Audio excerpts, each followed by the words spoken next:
Hello, welcome to lesson 2 on mixtures, that is methods of separating mixtures. Today we are going to talk about simple distillation. Distillation is the process of separating mixtures where one substance evaporates and leaves the other in the container. So in this case we must involve heating, use of heat. The mixture is exposed to heat, one substance evaporates and leaves the other substance. With that, we'll have achieved to separate our mixture. The substance that evaporates later condenses and is collected in another container. So we have the two methods, one condensed and collected in a container, and we have the one which is left after evaporation. Distillation method is used to separate solid that dissolves in liquids. So the solid and liquid must form what we call a solvent. A solvent must be formed whereby we have a solute, that is a solid, and a solvent, a liquid. We get a solution. That solution is the one that we separate using simple distillation.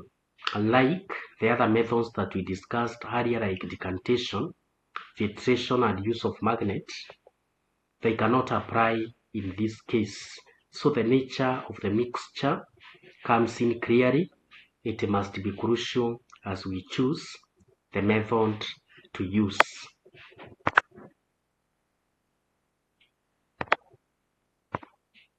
If we have salt and water, we can evaporate. When it is heated, water will evaporate and we shall collect water as a distillate, and the salt will be left as a residue in the original container. Sublimation. The other method is sublimation. The change of state, this change of state from solid to gaseous state is called sublimation. Sublimation method is used to separate solid mixtures where one of the solid material in the mixture changes from solid to gas without passing through the liquid. So we have a solid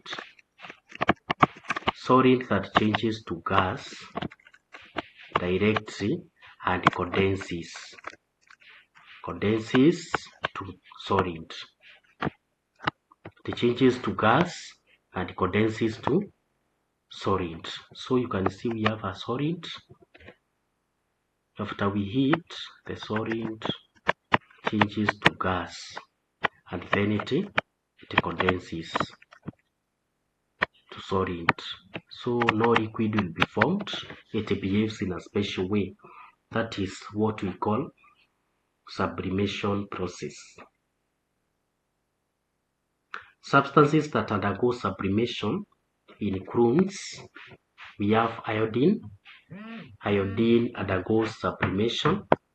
We have ammonium chloride undergoes sublimation. We have aluminum chloride.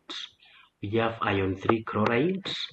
We have solid carbon 4 oxide or dry ice, which we call dry ice. It changes direction from solid. All these substances that we have mentioned changes direction from solid to gas, and then from gas again to solid. So suppose we have a mixture of iodine and iron, iron filings. To separate these, we need to expose them to heat. Iodine will sublime and we shall be left with iron filings. Iodine that sublimes will be collected at the drier part, at the cooler part of the container. The cooler part of the container, leaving behind iron filings. Then we have another method, paper chromatography. is a process of separating different color pigments from a mixture of colors. So this is a method used to separate various colors depending with the ability to their solubility. The color pigments spreads outwards. We have the color pigment spreading outwards from the center, forming cyclic rings of different colors. A solvent like ethanol or water or kerosene or propanol is used to dissolve the color pigment. The color pigments have different solubilities. I've talked about solubilities. The pigment that is most soluble spreads the farthest. So most soluble pigment spreads to the farthest. The color pigment which is least soluble spreads least, and that is how we are able to separate the pigment depending with their solubility. The two characteristics that make it possible to separate mixture using this method known as paper chromatography are how easily a substance can dissolve in a solvent. How does it dissolve in a solvent? Rate of dissolving. Then how strongly a substance attaches itself on a filter paper. We use a filter paper as our paper chromatography apparatus. Next, the farthest point the solvent spreads is called solvent front. You can see the farthest part where it can spread. We call it solvent front, and then we have a baseline. Baseline is the starting point where we have our pigment before applying the solvent. So we have two colors here. We have red and blue. You can see blue, the solubility of blue is low, is higher than that of red. So you can see the distance moved by red is a small distance compared to the distance moved by blue color, which is 5 centimeters compared to 2 centimeters. Then we have chromatography technique can be used in these applications of paper chromatography applications. We have various in sports to identify banned substance or doping. We call it doping. In case someone uses a medicine which is not allowed, we test the brand and we shall get the uniqueness in the brand samples. It will match for the other human beings, so that person will be disqualified or banned to participate for a particular period of time. It can be 5 years or 10 years. Pharmaceuticals industry to test purity of drugs. This method is used to test whether a drug contains other substance. Then in the food industry, paper chromatography is used to determine contaminants in food and drinks.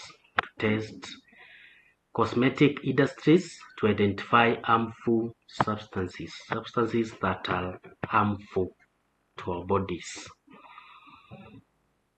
So today we have discussed the three methods of separating mixture. We have simple distillation. In this one you can carry out, you don't require a thermometer since it is just simple. One must evaporate, leaving the other, and the boiling point must not be close. We have looked at sublimation, and this one we have said that one of the substance of the mixture must be capable to sublime. It must be capable of undergoing what we call sublimation. That is changing from solid to gas and gas to solid without passing through liquid. Then we have discussed paper chromatography a method that is used to separate a mixture of colors or color pigment from a mixture of colors. You can get colors separated or substances separated in the applications. We use a filter paper and a suitable solvent for that case. Thank you for being attentive in this lesson.